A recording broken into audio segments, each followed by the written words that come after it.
തീർച്ചയായിട്ടും ഭയങ്കര സന്തോഷമുണ്ട്. കാരണം 3 പേരും കൂടെ ഒരേ ജംഗ്ഷനിൽ ചെയ്താലും നമ്മളുടെ അടുത്ത് 2 വലിയ പ്രസ്ഥാനത്തിന്റെ സപ്പോർട്ടോടുകൂടി നിങ്ങളെല്ലാവരും കണ്ടു കാണും. BJP ആൾക്കാർ നയിക്കുന്നുവെന്ന് ഞാൻ കഴിഞ്ഞ ദിവസങ്ങളിൽ പറഞ്ഞിരുന്നു. ഇലക്ഷൻ BJPയിലുള്ള എല്ലാ പ്രവർത്തകരും ഞങ്ങളുടെ കൂടെ അവിടെ ഉണ്ടായിരുന്നു. അതേസമയം 2020 എല്ലാ പ്രവർത്തകരും സപ്പോർട്ടും ഉണ്ടായിരുന്നു. അപ്പോൾ 2 വലിയ പ്രസ്ഥാനത്തിന്റെ ഒരു മകളെന്ന നിലയ്ക്ക് ഞാൻ ഭയങ്കര ഹാപ്പിയാണ്, ബ്ലെസ്ഡ് ആണ്. പ്രൊട്ടക്റ്റഡ് ആണ്. 4-ാം തീയതി ഞങ്ങളുടെ വിജയം ഞങ്ങൾ ഉറപ്പിച്ചു കഴിഞ്ഞതാണ്. Thank you all. Thank you. ഒരുപാട് ഹാപ്പി ആണല്ലേ? ഒരുപാട് ഹാപ്പിയാണ്. പതിവില് ഹാപ്പി ആയിട്ട് ഇന്ന് കാണുന്നതിന് തീർച്ചയായിട്ടും ഭയങ്കര ഹാപ്പിയാണ്. അത് എങ്ങനെയാ നിങ്ങൾക്ക് എക്സ്പ്ലെയിൻ ചെയ്ത് തരണ്ടേന്ന് അറിയില്ല. ബട്ട് ഭയങ്കര ഹാപ്പിയാണ്. ഫുള്ള് കൊട്ടിക്കലാശത്തില് ഫുള്ള് ഡാൻസും പാട്ടും ഒക്കെ ആയിട്ട് തീർച്ചയായിട്ടും എല്ലാവരുടെയും സപ്പോർട്ട് അതിഭയങ്കരമാണ്. എല്ലാവരും കഴിഞ്ഞ കുറേ ദിവസങ്ങളായിട്ട് ഉറക്കമില്ലാതെ ഭക്ഷണമില്ലാതെ, ഇവിടുത്തെ ചേച്ചിമാരാണെങ്കിൽ പോലും രാത്രി 12 മണിക്കൊക്കെ പോസ്റ്റർ ഒട്ടിക്കാൻ വേണ്ടി നടക്കുക. എവിടെ കാണും ഇങ്ങനെയൊക്കെ? നമ്മുടെ ഇവിടെ അത്രയും നല്ല സപ്പോർട്ടാണ്.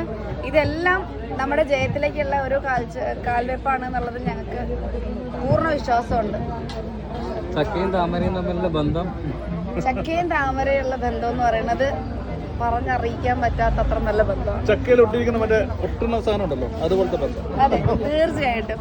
അതൊരു അമ്മൂമ്മ പറഞ്ഞതാണെങ്കിലും ഞാനിപ്പോൾ അമ്മൂമ്മയോട് ഒരുപാട് നന്ദി പറയുന്നു. അതുകൊണ്ട് എൻ്റെ ചക്ക ചിഹ്നം ലോകത്തുള്ള എല്ലാ മലയാളികളും അറിഞ്ഞു കഴിഞ്ഞു. അതുകൊണ്ട് സോ ഹാപ്പി. ബ്രാൻഡ് ഇപ്പൊ ഞാനായില്ലേ?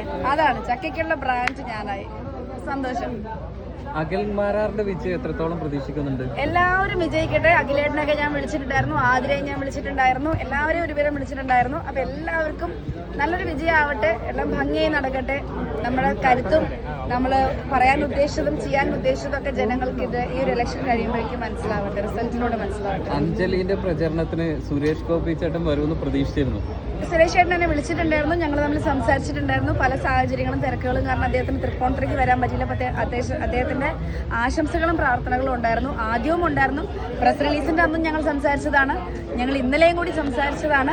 അതുകൊണ്ടൊന്നും അതൊന്നും ഒരു വിഷമമേ അല്ല. അതെ, അദ്ദേഹം പരാമർശിക്കുകയും ചെയ്തു അവിടെ എന്നെ സപ്പോർട്ട് ചെയ്യണേ എന്നുകൊണ്ടൊരു ആശംസകളും അറിയിച്ചു. അതൊക്കെ തന്നെ ധാരാളമാണ്. വരാത്തതിൽ സങ്കടമുണ്ടോ? ഒരു സങ്കടമില്ല, ആരും വരാത്തതിലൊരു സങ്കടമില്ല. കാരണം എല്ലാവരും അത്രമാത്രം ബ്ലെസ്സിങ്സ് അറിയിച്ചു കഴിഞ്ഞു പിന്നിൽ നിന്ന്. Okay, thank you. വിജയാശംസകൾ.